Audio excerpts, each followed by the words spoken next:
Hello friends, இன்னைக்கு இந்த video நம்ம எதை பற்றி பார்க்க போறோம்னா யூடியூப்ல எப்படி சம்பாதிக்கிறது, யூடியூப் வீடியோஸ் போடுறது மூலிமா எப்படி நம்ம ஏர்ன் பண்ணுறது அப்படின்றத பற்றி தான் இந்த வீடியோவில் பார்ப்போம். இது ஜஸ்ட் ஒரு பேசிக் வீடியோ தான். யூடியூப்ன்றது ஒரு பெரிய கடல். அதில் வந்து நம்ம வந்து ஒரு வீடியோவில் முடிக்க முடியாது. ஸோ ஸ்டெப் பை ஸ்டெப் நான் உங்களுக்கு நிறைய வீடியோஸ் போடுறேன். ஜஸ்ட் ஒரு பிகினிங் வீடியோ தான் இது. ஸோ இது தொடர்ச்சியாக நான் கண்டினியூஷன் வீடியோஸ் நான் போடுவேன். ஜஸ்ட் இதில் ஒரு பேசிக்கான கான்செப்ட் நான் சொல்கிறேன். ஃபர்ஸ்ட் அதை தெரிஞ்சுங்க. அதுக்கடுத்து ஸ்டெப் பை ஸ்டெப் யூடியூப்ல என்னென்ன பண்ணணும், எப்படி பண்ணணும் அப்படின்றத அடுத்து நான் வீடியோவில் சொல்கிறேன். ஃபர்ஸ்ட் யூடியூப்னா என்ன நிறைய பேருக்கு தெரியும். யூடியூப்ல என்ன எல்லாம் வீடியோ போடுறாங்க, வீடியோஸ் எல்லாம் பார்க்குறாங்க, அது மூலிமா காசு வருது அப்படின்னு நிறைய பேர் நினச்சிட்டு இருக்காங்க. மெயினாக யூடியூப்ல என்ன நினைப்பாங்க, யூடியூப்ல வந்து நிறையா வியூஸ் வந்தால் காசு வரும் அப்படின்னு தான் நிறைய பேர் நினச்சிட்டு இருக்காங்க. ஸோ அது அப்படி இல்லை. ஸோ நான் சொல்கிறேன். ஃபஸ்ட்டு யூடியூபோட ஒரு ஹிஸ்ட்ரியை ஃபஸ்ட்டு ஒரு சின்னதாக ஷார்ட்டாக பார்ப்போம். யூடியூப் வந்து பார்த்தீங்கன்னா 2005 ஸ்டார்ட் பண்ணேன், February 14. அந்த யூடியூப் அப்போ ஸ்டார்ட் பண்ணது பார்த்தீங்கன்னா அப்போ அந்த அளவுக்கு ஒரு ஃபேமஸான ஒரு சைட் இல்லை யூடியூப். ஏன் இதுக்கு முக்கியமான காரணம் என்னன்னு பார்த்தீங்கன்னா, அந்த டைமில் மொபைல் யூசர்ஸ் ரொம்ப கம்மி. 2005 மொபைல் ஃபோன் யாருக்கிட்டையாவது தான் இருக்கும். 100 பேரில் 10 பேர் தான் இருக்கும். சரிங்களா? 90% பேர்கிட்ட ஃபோன் கிடையாது. ஸோ அதனால் யூடியூப் வந்து அந்தளவுக்கு ரீச் ஆகலை. எப்போ யூடியூப் நல்லா ரீச் ஆச்சுன்னா ஃபோன் எல்லார்ட்டையும் வந்ததுக்கப்புறம் தான். அதுவும் குறிப்பாக ஸ்மார்ட் ஃபோன் எல்லார் கையிலும் ஸ்மார்ட் ஃபோன் வந்ததுக்கப்புறம் யூடியூபோட க்ரோத் வந்து பல மடங்கு பெருசாச்சு. ஸோ ஃபார் எக்ஸாம்பிள் பார்த்தீங்கன்னா, யூடியூப்பில் ஃபஸ்ட்டு மானிட்டைசேஷன்ன்றது ஒன்றும் இல்லை, அதுதான் ஏர்ன் பண்ணுற கேட்வே. ஸோ ஏர்ன் பண்ணுறது வந்து மானிட்டைசேஷன் எனேபிள் ஆனால் தான் யூடியூப்பில் நீங்கள் ஏர்ன் பண்ண முடியும். ஸோ அந்த யூடியூப்பில் ஏர்ன் பண்ணலாம் அப்படின்ற கான்செப்டை எப்போ எடுத்து வந்தாங்கன்னா 2009. 2005 ஆரம்பித்து 9 வரைக்கும் அதில் எதுவும் ஏர்ன் பண்ணக்கூடிய சாத்தியம் இல்லை. 2009க்கு அப்புறம் தான் கூகுள் வந்து யூடியூப்ல மானிட்டைசேஷன் ஒரு ஆப்ஷன் எடுத்து வராங்க. அதுக்கப்புறம் தான் அதை வந்து ஏர்ன் பண்ண முடியுன்ற கான்செப்டே வருது. அதேமாதிரி பார்த்தீங்கன்னா, யூடியூப் வந்து எந்த அளவுக்கு க்ரோத் இருந்தது, இப்போ எப்படி க்ரோத் இருக்குது, அப்போ எந்த அளவுக்கு இருந்ததுன்னு நான் சொல்கிறேன். ஃபார் எக்ஸாம்பிள் பார்த்தீங்கன்னா, 2009 ஃபர்ஸ்ட் மானிட்டைசேஷன் ஆரம்பித்தாங்க. அது வரைக்கும் யூடியூப்ல பெருசாக ஒரு வரவேற்பு இல்லை. ஃபார் எக்ஸாம்பிள் சொன்னால், இன்றைக்கி வந்து யூடியூப்ல பெரிய அளவு வந்து சாதனை படைக்கிறவங்க, பெரிய அளவுக்கு வியூஸ் வருது அப்படின்னு தமிழ்நாட்டில் கோலிவுட் சினிமா வட்டாரத்தில் பார்த்தீங்கன்னா, விஜய் படங்கள் நிறையா படத்தில் வந்து பாட்டும் சரி, ட்ரைலரும் சரி, டீசரும் சரி நிறையா வந்து ரெக்கார்ட்ஸ் படிச்சுட்டு வருதுன்னு சொல்கிறாங்க. ஸோ அப்படிப்பட்ட விஜய் படமே வேலாயுதம் படம் வந்து 2011 வந்துச்சு. இன்னி வரைக்கும் அந்த யூடியூப் அந்த வீடியோ பார்த்தீங்கன்னா 2 லட்சம் வியூஸ் தான் வந்திருக்கும். ஏன்னா அன்னைக்கு வந்து யூடியூப்ல யூசர்ஸ் கம்மி.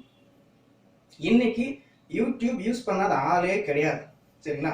அதனால் யூடியூப் வந்து வேற லெவலில் வந்து டெவலப் ஆயிருக்கு.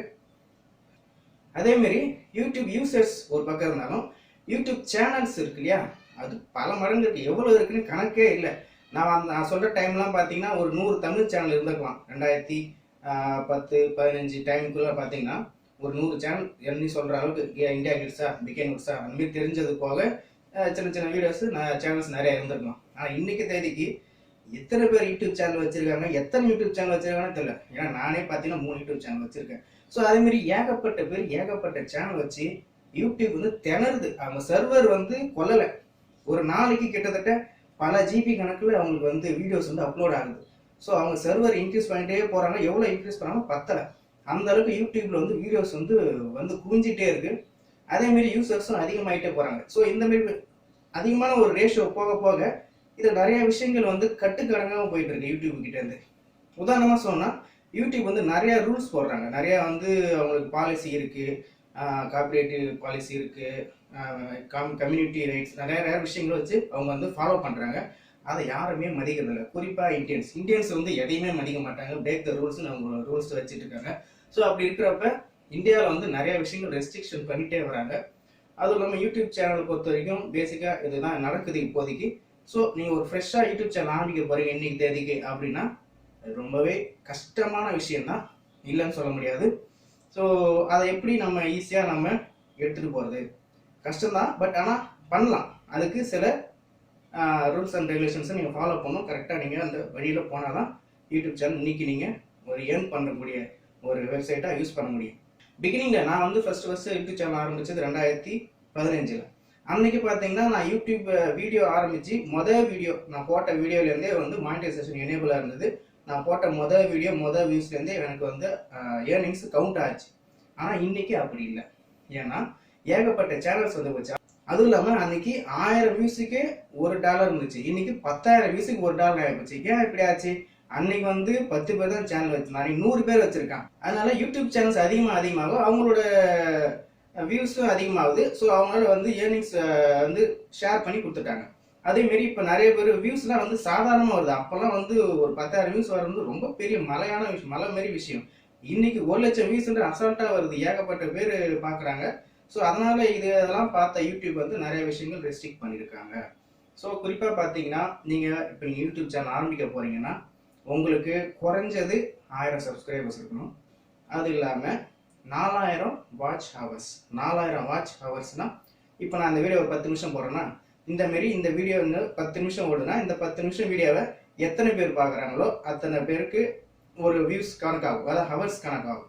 இப்போ 10 நிமிஷம் வீடியோவை 10,000 பேர் பார்க்குறாங்க, அதில் ஒரு ஹவர்ஸ் வரும். ரவுண்டாக 10 நிமிஷம் போகும்போது ஒரு 1000 ஹவர்ஸு அப்படின்ற மாதிரி ஒரு ஹவர்ஸ் கணக்கு வரும். அதேமாரி உங்கள் யூடியூப்பில் நீங்கள் போடுற வீடியோஸ் எல்லாம் மொத்தமாக சேர்த்து 4000 ஹவர்ஸ் உங்கள் வீடியோ, உங்கள் எல்லா வீடியோஸும் மொத்தமாக சேர்த்து கிராஸ் ஆகிருக்கணும். அதுவும் இல்லாமல் 1000 சப்ஸ்கிரைபர் வரணும். உங்கள் வீடியோஸ் நல்லா இருந்தாலே ஆட்டோமேட்டிக் சப்ஸ்கிரைபர் வருவாங்க. சப்ஸ்கிரைபர் விஷயம் கிடையாது. ஸோ வியூஸ் வரைக்கிறது தான் இங்கே விஷயம். அதாவது வியூஸும் ப்ளஸ் ஹவர்ஸ் லாங்காக போனோம்னா உங்கள் வீடியோ கண்டென்ட் நல்லாயிருக்கும். உங்கள் கண்டென்ட் நல்லா இருந்தால் தான் ஃபுல் வீடியோ பார்ப்பாங்க, ஹவர்ஸ் அதிகமாகும். அதுமாரி அந்த 4000 ஹவர்ஸ் தான் நீங்கள் கிராஸ் பண்ண முடியும்.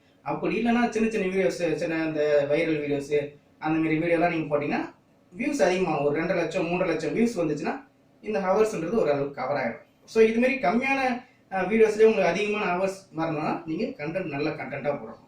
ஸோ இப்போதைக்கு யூடியூபோட நிலைமை இதுதான். ஸோ நீங்கள் ஃப்ரெஷ்ஷாக இப்போ யூடியூப் ஸ்டார்ட் பண்ண போகிறீங்கன்னா இந்த கண்டிஷன்ஸ்லாம் நீங்கள் கிராஸ் பண்ணி தான் போகும். அதேமாரி நீங்கள் இந்த கண்டிஷன்ஸ் நீங்கள் கிராஸ் பண்ணால் மினிமம் குறைஞ்சது 2லேருந்து 3 மாதம் ஆகும். அந்த 2-3 மாதத்துக்கு நீங்கள் எந்த ஒரு ஏர்னிங்ஸும் எதிர்பார்க்க முடியாது. உங்கள் வேலையை மட்டும் நீங்கள் செஞ்சுட்டே போகணும். என்னடா அது நம்ம வீடியோஸ் மட்டும் போடுறோம், எந்த படமும் இல்லைன்னு நினைக்கக்கூடாது. அதேமாதிரி வீடியோஸ் நீங்கள் போட்டிங்கன்னா உடனே உங்களுக்கு வியூஸ் வராது. ஒரு சேனல் இருக்குன்னா அந்த சேனல் மேலே வர்றதுக்கு நீங்கள் பல வேலை செய்யணும். கிரவுண்ட் ஒர்க் நிறையா இருக்குது. புதுசாக ஒரு சேனல் ஆரம்பிங்கன்னா உடனே உங்களுக்கு வியூஸ் வராது.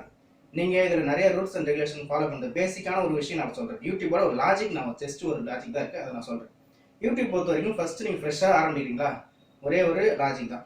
உங்கள் யூடியூப் சேனலில் வந்து பேர் வந்து ஒரு நல்ல ஒரு கேட்சியான பேராக இருக்கணும், ஷார்ட்டாக இருக்கணும், எல்லாருக்கும் சொல்கிறதுக்கு ஈஸியாக இருக்கணும். ஸ்பெல்லிங் வந்து ரொம்ப டிஃபிகல்ட்டாக இருக்கக்கூடாது, ஈஸியான ஸ்பெல்லிங்காக இருக்கணும், புரிகிற மாதிரி இருக்கணும்.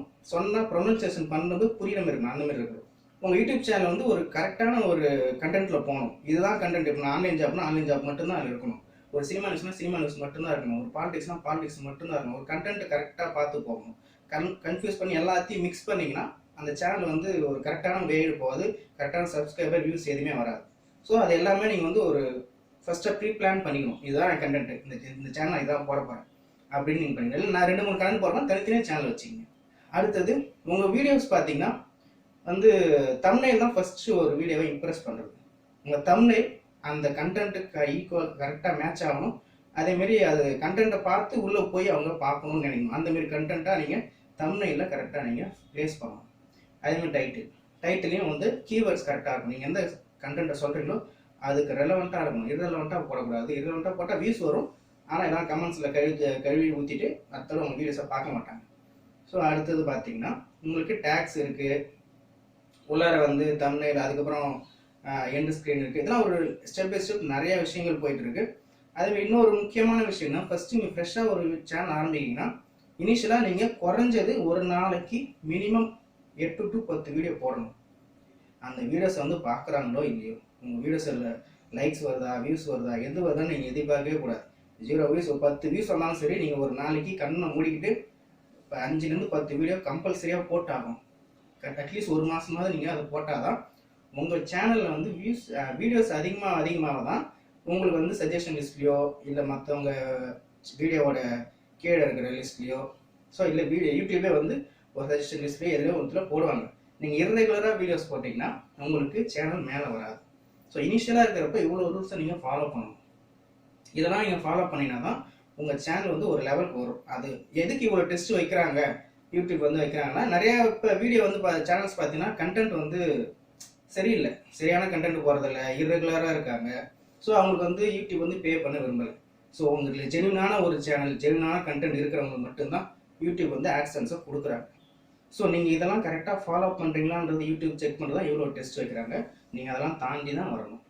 ஸோ யூடியூபோட பேசிக் இதுதான் நடக்குது. அதுதான் இப்போ நான் சொல்லியிருக்கேன். ஸோ யூடியூப்பில் ஸ்டெப் பை ஸ்டெப் நான் சொன்ன இது எல்லாத்தையுமே தனித்தனி வீடியோ போடுறேன். அதாவது தம்ப்நெயில் எப்படி கிரியேட் பண்ணணும், அந்த டைட்டில் எப்படி போடணும், டேக்ஸ் எப்படி போடணும், அந்த எண்ட் கார்டு எப்படி போடணும், ஸோ அதுக்கப்புறம் உங்களோட டைட்டில் எப்படி இருக்கணும், ஸோ எவ்வளோ வேர்ட்ஸ் இருக்கணும், அதுக்கு என்னென்ன சாஃப்ட்வேர்ஸ் இருக்குது, என்னென்ன டூல்ஸ் இருக்குது, அதேமாதிரி வீடியோ எடிட் பண்ணுறதுக்கு எந்த சாஃப்ட்வேர் நல்ல சாஃப்ட்வேர், எது ஈஸியாக இருக்கும், ஸோ காப்பிரைட்னா என்ன, இந்த காப்பிரைட்ன்றது ரொம்பவே முக்கியமான, யூடியூப் ரொம்ப ரொம்ப முக்கியமான விஷயம்.